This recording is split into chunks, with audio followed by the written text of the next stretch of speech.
नमस्कार, मैं R K. Saxena, mastermind coaching Rewa से आप लोगों का बहुत बहुत स्वागत और अभिनंदन करता हूं। आज का मेरा बहुत ही महत्वपूर्ण टॉपिक है आधुनिक भारतीय इतिहास, जिसमें स्वतंत्रता संघर्ष हमारा टॉपिक चल रहा है और उसमें विभिन्न प्रकार की घटनाएं हुई हैं जहां से आपके क्वेश्चन बनते हैं। तो आज हम बहुत ही महत्वपूर्ण टॉपिक है, हमारे छोटे छोटे टॉपिक हैं। पहला हमारा जो है स्वराज पार्टी है, साइमन कमीशन है, फिर हमारा नेहरू रिपोर्ट है और फिर हमारा पूर्ण स्वराज्य। तो इन चारों पे हम आज चर्चा करेंगे और सभी महत्वपूर्ण फैक्ट जो आपके एग्ज़ाम में आते हैं उनको हम बोर्ड में लिख रखा है और बोलेंगे भी। ये हमारा मानना है कि बोर्ड में उतना साफ नहीं दिखता है क्योंकि ये सिंपल बोर्ड है, ये हमारी क्लास चल रही है। तो यदि आप हमारी बात ध्यान से सुनेंगे तो आप बोर्ड की भाषा जो है वो क्या लिखा हुआ है ये समझ जाएंगे।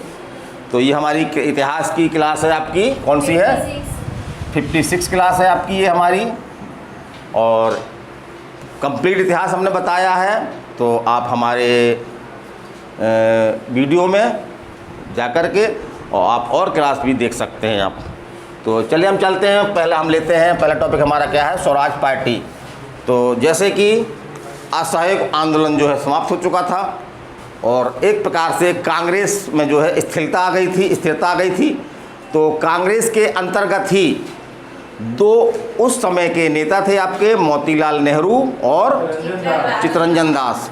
तो इन दोनों के संयुक्त प्रयासों से एक 1923 में एक पार्टी की स्थापना हुई और उस पार्टी का नाम क्या था आपका? स्वराज पार्टी। तो 1 जनवरी 1923 को चित्तरंजन दास जो इसके अध्यक्ष भी थे और मोतीलाल नेहरू जो इसके सचिव थे, उन्होंने जो है वो स्वराज पार्टी की स्थापना की। और स्वराज पार्टी का उद्देश्य क्या था? तो इसके मुख्य उद्देश्य क्या था? अंग्रेजी शासन के अधीन जो है वो एक डोमिनियन स्टेट्स की स्थापना करना और अंग्रेजी शासन के सामने जो है वो दिक्कतें करना। जैसे उनकी कार्रवाई नहीं चलने देते थे, लोग आंदोलन करते थे, तो इनका ये उद्देश्य था। ये कांग्रेस के विपरीत नहीं थी बल्कि कांग्रेस के अंतर्गत ही जो है स्थापित की गई थी। तो एक प्रकार से कांग्रेस के प्रति इसका नज़रिया कैसा था? सहयोगात्मक था, है ना। जैसे कांग्रेस अगर चुनाव का बहिष्कार करती थी तो ये बहिष्कार नहीं करती थी, चुनाव लड़ती थी ये, और जो कैंडिडेट्स के जीतते थे वो जाके कार्रवाइयों में बाधा डालते थे। फिर हम आगे चलते हैं। लेकिन हुआ क्या? 1925 में जो इसके संस्थापक थे आपके चित्तरंजन दास, उनकी जो है दुखद मृत्यु हो गई और उनकी मृत्यु से जो है वो तो स्वराज पार्टी थी उसकी कार्यवाहियाँ थोड़ा सा क्या हो गई? शिथिल हो गई। और क्या हुआ उसका परिणाम? अंततः जाकर के 1926 में जो है वो स्वराज पार्टी जो है वो क्या हो गया? उसका अंत हो गया। इतने से फैक्ट है ये कि स्वराज पार्टी की स्थापना किसने की थी? तो किसने की थी? दो लोगों ने, चित्तरंजन दास और मोतीलाल नेहरू। अगर पूछे स्वराज पार्टी के अध्यक्ष कौन थे तो चित्तरंजन दास अध्यक्ष थे, सचिव कौन थे? मोतीलाल सचिव थे। इनका इंटेंशन क्या था बता दिया हमने। और मृत्यु के कारण जो है चित्तरंजन दास की मृत्यु के कारण अंततः जो है वो 1926 में जो है वो स्वराज पार्टी एक प्रकार से अंत हो गया उसका, है ना। चलिए हम अगला चलते हैं। साइमन कमीशन बहुत इंपॉर्टेंट कमीशन है, इससे क्वेश्चन आते हैं आपके।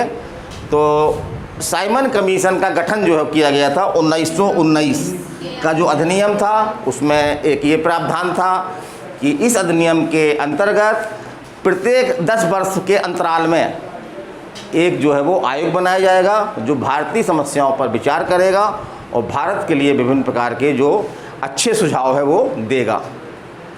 तो कुछ ऐसी स्थितियां आ गई, भाई 29 में बनना चाहिए ना, ये कुछ ऐसी स्थितियां आ गई कि पहले ही जो है इस तरह का आयोग बनाना पड़ा। फलस्वरूप क्या हुआ? 1927 में साइमन कमीशन का जो है वो गठन किया गया। तो एक क्वेश्चन आपका ये आता है एग्जाम में कि साइमन कमीशन गठन कब किया गया? तो उसको नोट कर लें। कब किया गया? 1927 में। कब किया गया? 1927 में किया गया, साइमन कमीशन का गठन किया गया। और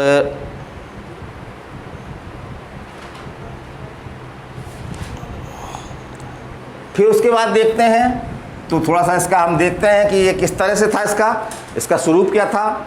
तो इसके अध्यक्ष कौन थे आपके? साइमन थे, है ना। और इसके अलावा इसमें जो है वो 2 अन्य सदस्य भी थे, लेकिन इत्तेफाक से दोनों क्या थे? अंग्रेज थे।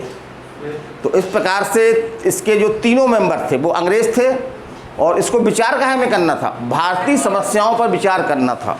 तो थोड़ा सा बात अटपटी लगती है कि जिनकी समस्याओं पर विचार करना है उनकी इस कमीशन में भागीदारी ही नहीं थी भागीदारी नहीं थी।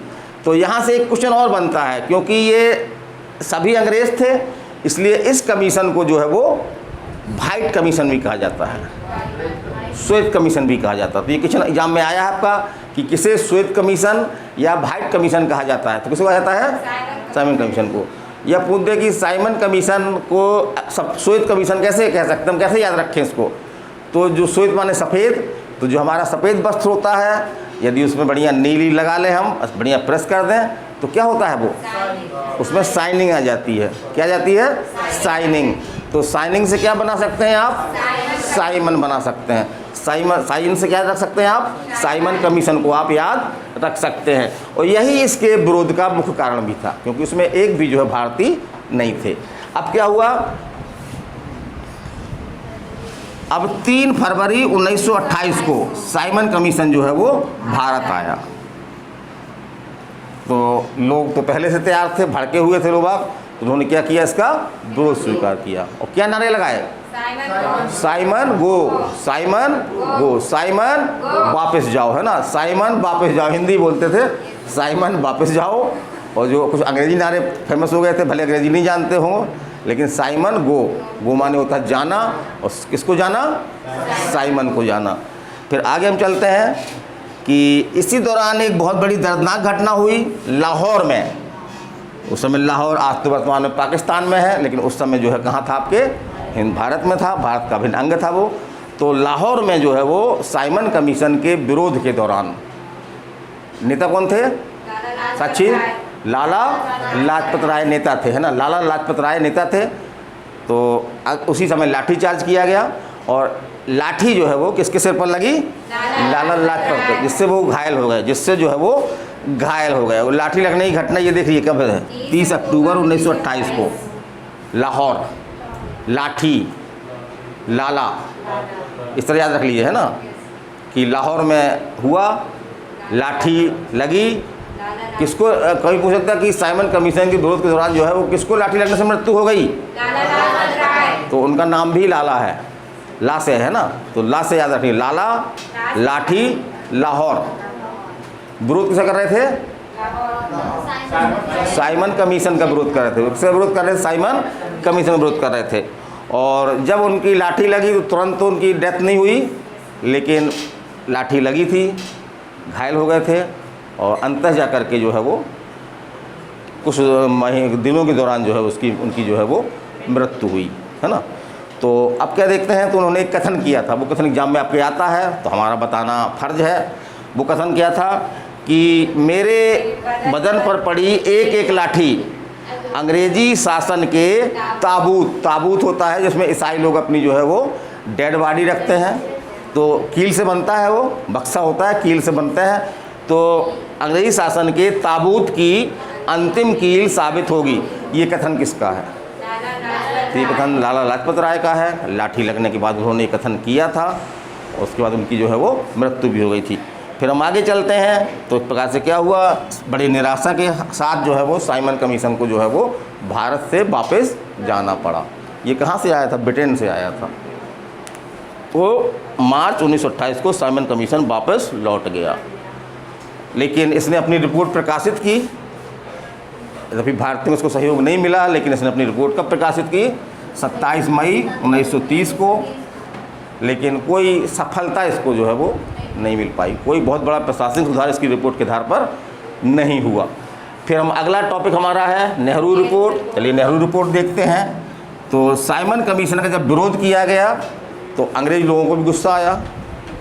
तो एक अंग्रेज थे आपके, कौन थे, लॉर्ड बर्केनहेड, लॉर्ड बर्केनहेड। इन्होंने चेतावनी दी कि आप लोग बस विरोध करना जानते हो, है ना, हम तो आपको संविधान देने वाले थे आपके लिए, और बाकी आप लोगों में इतने योग्य नहीं हैं कि आप अपने लिए संविधान लिख सकें। मैंने एक प्रकार से चैलेंज किया था भारतीय की योग्यताओं पे, भारतीय की जो है योग्यताओं पे चैलेंज किया गया कि आप लोग संविधान लिखने लायक अपने नहीं हो। तो इस चुनौती को किसने स्वीकार किया?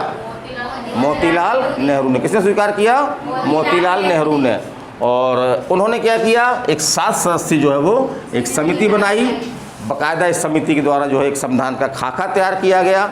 लेकिन अंततः क्या हुआ कि इसे जो है वो स्वीकार नहीं किया गया, इसे स्वीकार नहीं किया गया। तो यही बातें आपकी नेहरू रिपोर्ट में आती हैं मुख्य रूप से। नेहरू रिपोर्ट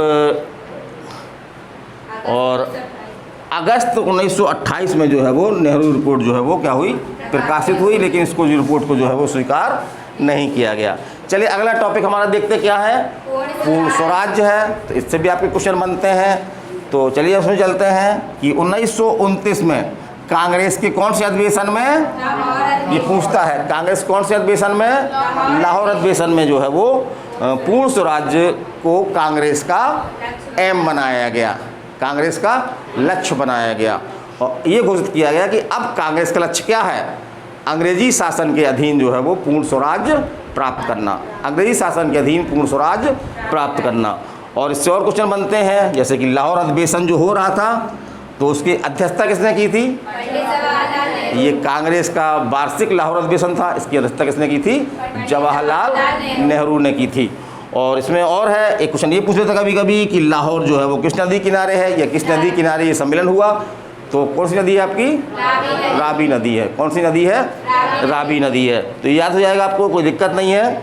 और इसी दिन एक निर्णय और लिया गया था, महत्वपूर्ण निर्णय। वो क्या लिया गया था कि अब जो है वो हम क्या करेंगे, हम 26 अगले जो भी 26 जनवरी आएगी और प्रतिवर्ष जो भी 26 जनवरियाँ आएंगी हम क्या मनाएंगे, अपना स्वतंत्रता दिवस मनाएंगे। तो फलस्वरूप 26 जनवरी 1930 को, 26 जनवरी 1930 को जो है वो प्रथम स्वतंत्रता दिवस मनाया गया। 26 जनवरी 1930 है ना, 1930 को जो है प्रथम स्वतंत्रता दिवस मनाया गया। तो ये क्वेश्चन आपका पूछता है ना, कि भारत का प्रथम स्वतंत्रता दिवस कब मनाया गया। उसमें आवाज़ आ गई होगी तुम्हारे हिलने की, कट आई, अमर हो गई तुम्हारी आवाज़ वो। तो कब मनाया गया, 26 जनवरी 1930 को। 26 बस हिलना नहीं, बस डंडी लगी हुई, 26 जनवरी 1930 को। तो ये आपको कैसा लगा, है ना, इसको आप बताइएगा। और अगला भी हमारे टॉपिक रहेंगे जो आप देखना चाहेंगे। अगला हमारा आपका जो है वो सविनय अवज्ञा आंदोलन। इसमें दांडी यात्रा शुरू हुआ था, तो दांडी यात्रा के बारे में बताएंगे। फिर इसी दौरान जो है वो साइमन, वो आपके गोलमेज सम्मेलन हुए थे, तो 3 आपके गोलमेज सम्मेलन हुए थे, उसकी जानकारी देंगे। और इसमें एक दिल्ली समझौता के नाम से चर्चित वो है आपका क्या है, गांधी इरविन समझौता। तो उसके बारे में हम कल आपको डिटेल से बताएंगे। और हमारी कोशिश रहेगी कि तमाम फैक्ट जो एग्जाम में आते हैं वो इसमें शामिल किए जाएं। तो चलिए अनुमति दीजिए, मैं RK Saxena, mastermind coaching Rewa, अगले वीडियो तक विदाई चाहता हूँ। नमस्कार, धन्यवाद।